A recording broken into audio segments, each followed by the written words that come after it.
स्वागत है आप सभी का हिंदी एक्सप्लेन टीवी में। आज हम देखने जा रहे हैं All of Us Are Dead के एपिसोड नंबर 6 को। अगर आपने बाकी के एपिसोड्स नहीं देखे तो वो आपको चैनल पर मिल जाएंगे, आप उनको देख लीजिए। अब कहानी की शुरुआत होती है मिस्टर ली के पास्ट को दिखाकर, जहां वो हमें बताते हैं कि उन्होंने इस वायरस का नाम योनस वायरस रखा है। अब प्रेजेंट में यहाँ स्कूल की छत पर ये लड़का SOS लिख रहा है ताकि आकर इसकी कोई हेल्प कर सके यहाँ पर। और ये एथलीट की टीम भी अब ज़ोंबी को मारते हुए आर्चरी रूम की तरफ बढ़ रही है। यहाँ रूम में सब शांति से बैठे हुए हैं और सान जिसे मारने जा रहा था वो ज़ोंबी पियानो के अंदर फंसी हुई है, जैसा कि हमने लास्ट एपिसोड में देखा था। और सान के रूम में एक और रूम बना हुआ अंदर की साइड, और उस रूम में हम देखते हैं कि वो पिंक स्वेटर वाली लड़की बैठी हुई है और वो सान को अंदर से छुप के देख रही है। और इस रूम में अगर हम ध्यान से देखें तो यहाँ पर बहुत सारी खाने की चीज़ें भी रखी हुई हैं, तो मतलब ये पिंक स्वेटर वाली काफ़ी मजे करने वाली है यहाँ पर। यहाँ वापस रूम में ये लड़की विंडो से कूदने की कोशिश करती है, क्योंकि लास्ट एपिसोड में इसके मोम डैड ज़ोंबी बन गए थे जब वो इसको स्कूल में बचाने के लिए आ रहे थे। सब इसको समझाते हैं कि ऐसा नहीं करना चाहिए। ओंजा इसे अंदर वाले रूम में लेकर जाती है और यहाँ पर इनकी काफ़ी देर तक बातें होती हैं और माइक ऑन हो जाता है, जिसकी वजह से इनकी आवाज़ बाहर सुनाई देने लगती है। ये सुन के प्रेसिडेंट के दिमाग में एक आइडिया आता है। यहाँ मैं बता दूं कि प्रेसिडेंट क्लास की सबसे स्मार्ट और समझदार और मैच्योर लड़की है। ये बोर्ड पर एक मैप बनाती है और कहती है कि हम स्कूल के लेफ्ट साइड के सारे स्पीकर्स पर म्यूजिक चलाएंगे, जिससे सारे ज़ोंबी लेफ्ट साइड में भाग जाएंगे स्पीकर की आवाज़ सुन के, और हम राइट वाले गेट को खोलकर वहां से निकलकर म्यूजिकल रूम में जाएंगे सान के पास। आइडिया सबको काफ़ी पसंद आता है, पर सबसे बड़ा सवाल यह है कि म्यूजिक में चलाएं क्या, क्योंकि इंटरनेट नहीं है इनके पास। अब इन लोगों को वहीं पर DVD कैसेट्स मिलते हैं।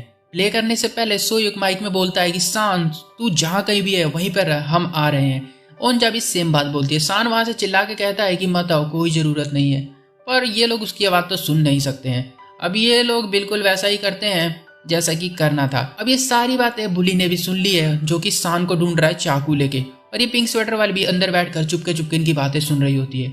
अब ये लोग यहाँ पर म्यूजिक प्ले कर देते हैं। अब जैसा कि होना था, सारे ज़ोंबीज स्पीकर के पास भाग कर चले जाते हैं और रास्ता क्लियर हो जाता है, पर एक ज़ोंबी बेचारा बहरा होता है, इसलिए उसे सुनाई नहीं देता, वो वहीं पर रुक जाता है। ये लोग उससे बच बचा कर चुपके चुपके पीछे से निकल रहे होते हैं, तभी वो देख लेता है। फिर क्या था, इसके बाद भगदड़ मच जाती है। ये भागते हैं, इनके पीछे बहुत सारे ज़ोंबीज पड़ जाते हैं। सोयुक सबको आगे भेज देता है और खुद पीछे उन ज़ोंबीज से लड़ाई करने लग जाता है, क्योंकि सोयुक स्कूल का सबसे अच्छा फाइटर है, इसलिए लड़कियां इसकी काफ़ी दीवानी है। अब बुली यहाँ पर रूम में आ गया है, पर इसको यहाँ पर कुछ नहीं मिलता है तो बस एक चार्ट जिसके ऊपर इनका प्लान बना हुआ है, और ये समझ जाता है कि ये लोग किस साइड गए होंगे। अब यहाँ पर ये बहरा वाला ज़ोंबी सोयुक पर अटैक कर देता है और यहाँ पर बुली आकर सोयुक को बचाता है और फिर कहता है कि सान कहाँ है। ये कहता है कि तू क्यों पूछ रहा है। बुली कहता है कि उसको मारना चाहता हूँ। सोयुक कहता है कि नहीं, ऐसा नहीं करना। और बस फिर क्या था, एक तो इस वायरस की वजह से जिसके शरीर में ये वायरस जाता है उसको गुस्सा बहुत ज़्यादा आता है, क्योंकि इसको बनाया गया ही गुस्से के लिए है।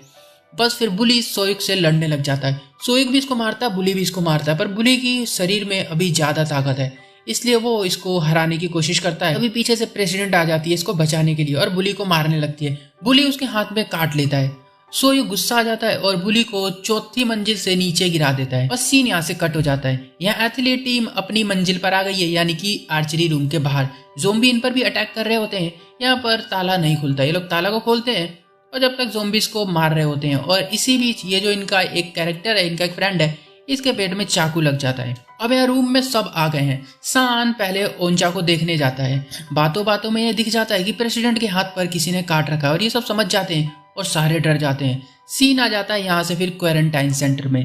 यहाँ लोगों की ज़िंदगी बहुत ही बुरी हो गई है। लोगों को खाना पानी वॉशरूम सारी चीज़ों के लिए लड़ाई करनी पड़ रही है, क्योंकि चीज़ें चार है और लोग यहाँ पे 100-200 हो जा रहे हैं। यहाँ ओंजा के फादर के रूम में 2 कमांडो आते हैं इनके लिए खाना लेकर। ओंजा के फादर को एक आइडिया आता है कि यहाँ से भागने का तो एक ही तरीका है, क्योंकि ये लोग इनको जाने नहीं दे रहे हैं, कह रहे हैं कि आप इन्फेक्टेड हो सकते हो, इसलिए आप लोगों को 1 महीने तक क्वारंटाइन रहना होगा। अब इसके फादर यहाँ 1 महीने रहेंगे तो उनकी बेटी को कौन बचाएगा। ये कमांडो को मारकर उनको बेहोश करके उनके कपड़े पहनकर और पॉलिटिशियन से माफ़ी भी मांगते हैं और फिर यहाँ से बाहर की तरफ भागने लग जाते हैं।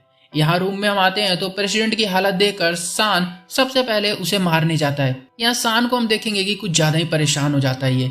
अब सोयुक कहता है कि इसे बुली ने काटा है, इसलिए ये ज़ोंबी नहीं बनेगी। सान कहता है कि उसको ज़ोंबीज ने काटा था। सोयुक कहता है कि नहीं, वो इंसान था, मैंने उससे बातें की है, उसको ज़ोंबीज ने नहीं काटा है। अब यहाँ पर कुछ समझ नहीं आता, इसलिए इन दोनों दोस्तों की लड़ाई हो जाती है, क्योंकि सोयुक प्रेसिडेंट को बचाना चाहता है और सान चाहता है कि प्रेसिडेंट को मार दिया जाए या बाहर कर दिया जाए, ताकि वो ज़ोंबी बने तो किसी को काटे ना। प्रेसिडेंट सारी चीज़ों पर परेशान हो जाती है और जाकर विंडो पे बैठ जाती है और कहती है कि अगर मुझे कुछ अजीब लगेगा तो मैं विंडो से नीचे कूद जाऊंगी। सोयुक उसे लेकर वहीं पर बैठ जाता विंडो पर। सब डरे हुए हैं, सान मारने के लिए तैयार है क्योंकि इसे डर है कि कहीं ये सोयुक को भी ना खो दे। और होता भी ऐसा ही है, प्रेसिडेंट चेंज होने लगती है और इसको भूख लगने लगती है और हम एक ज़ोंबी के नज़रिए से देखते हैं कि इंसान को कैसे देखते हैं। ये इसको खाने की कोशिश करती है, कहती है मुझे भूख लगी है, और सोयुक इसका नाम लेता है और ये एकदम से होश में आ जाती है और सान उसको फिर से मारने की कोशिश करता है।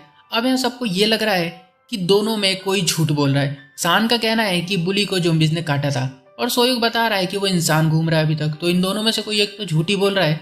यहाँ ओंजा सोयुक की साइड लेती है और सान गुस्सा हो जाता है इस बात से और बता देता है कि तू उससे प्यार करती है इसलिए तू हमेशा उसी की साइड ले रही है, और काफ़ी गुस्सा भी होता है। यहाँ पर ओंजा बताती है कि कुछ लोगों के ऊपर ये वायरस काम नहीं करता है, वो होते इंसान जैसे ही है पर वो किसी को काटते नहीं है, और सारे इसकी बात को मान भी जाते हैं। पर प्रेसिडेंट के ऊपर अभी भी सारे शक कर रहे होते हैं, इसलिए प्रेसिडेंट कहती है कि मैं यहाँ से जा रही हूँ, और जाने लगती है और कहती है श्योक से कि तुमने मुझे कभी मेरे नाम से नहीं बुलाया। इसलिए श्योक इसको पहली बार इसके नाम से बुलाता है, नामरा बोल के। इसका नाम नामरा है। और यहाँ पर हम देखेंगे कि प्रेसिडेंट काफ़ी इमोशनल हो जाती है और यहाँ पर ये सारे मिलकर काफ़ी देर तक बहस करते हैं और एंड में ये फैसला निकाला जाता है कि नामरा यानी कि प्रेसिडेंट यहीं पर रहेगी।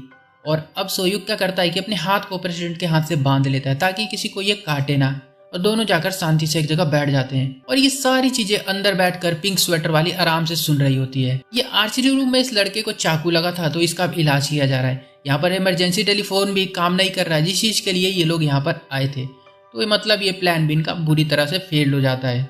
यहाँ पर हम देखते हैं डिटेक्टिव को जो कि बच्चे को अपने पेट पर बांधकर स्कूटर से यहाँ से भागने की प्लान कर रहे हैं अपने इस पागल चेले को लेकर। तभी ये देखता है कि इसकी तरफ एक छोटी सी बच्ची आ रही है भागती हुई जिसके पीछे ज़ोंबीज पड़े। ये उस बच्ची को लेकर वापस रेस्टोरेंट में घुस जाता है और यहाँ पर ये बच्ची बताती है कि मेरी मोम बाहर है, और बाहर देखता है तो इसकी मोम अब ज़ोंबी बन चुकी होती है। और यहाँ पर देखते हैं डिटेक्टिव का जो प्लान था भागने का वो फिर से यहाँ पर फेल हो जाता है और ये वापस अंदर बैठ जाते हैं। अब यहाँ रूम में वापस आ जाते हैं। अब यहाँ पर सबको भूख लग गई है और यहाँ पर सब कोल्ड ड्रिंक और बहुत अच्छे अच्छे खाने की बातें कर रहे हैं।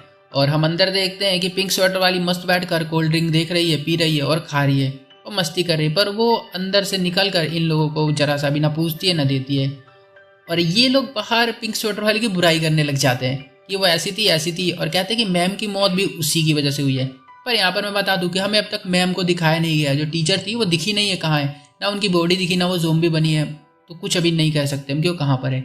और ये पिंक स्वेटर वाली गुस्से में आकर डोर को लॉक कर देती है। इनमें से एक कहता है कि शायद इस वाले रूम में खाना रखा होगा क्योंकि उसको थोड़ा बहुत अंदाजा है। ये लोग डोर को तोड़ने की कोशिश करने लगते हैं खाने के लिए और जोर जोर से आवाज़ सुनकर ज़ोंबी पागल हो जाते हैं। अंदर पिंक स्वेटर वाली शांति से बैठ जाती है, न डोर खोलती है न कुछ करती है और इन्हें खाना भी नहीं देती। यहाँ ओंजा के फादर कैंप से बाहर भाग गए हैं। यहाँ रूम में अब कैमरे में सब अपनी एक वीडियो रिकॉर्ड करें क्योंकि अब इन्होंने उम्मीद छोड़ दी है कि बचेंगे, इनको कोई बचाने आएगा। सब बारी बारी से रिकॉर्डिंग करते हैं। ओंजा की बारी आती है तो वो अपने डैड के बारे में कुछ कहती है और यहाँ दूसरी साइड हम उसी दौरान देखते हैं कि इसके डैड के पेट में गोली लग जाती है पानी के अंदर, और एपिसोड यहाँ पर काफ़ी इमोशनली तरीके से ख़त्म हो जाता है। तो एपिसोड कैसा लगा जरूर बताना, वीडियो को लाइक कर दो, चैनल को सब्सक्राइब जरूर कर देना क्योंकि 7वां 8वां 9वां भी बहुत सारे इसके एपिसोड्स आने वाले हैं तो मैं उनको जल्दी जल्दी अपलोड करने वाला हूँ। तो मिलता हूँ उनके साथ, तब तक के लिए बाय।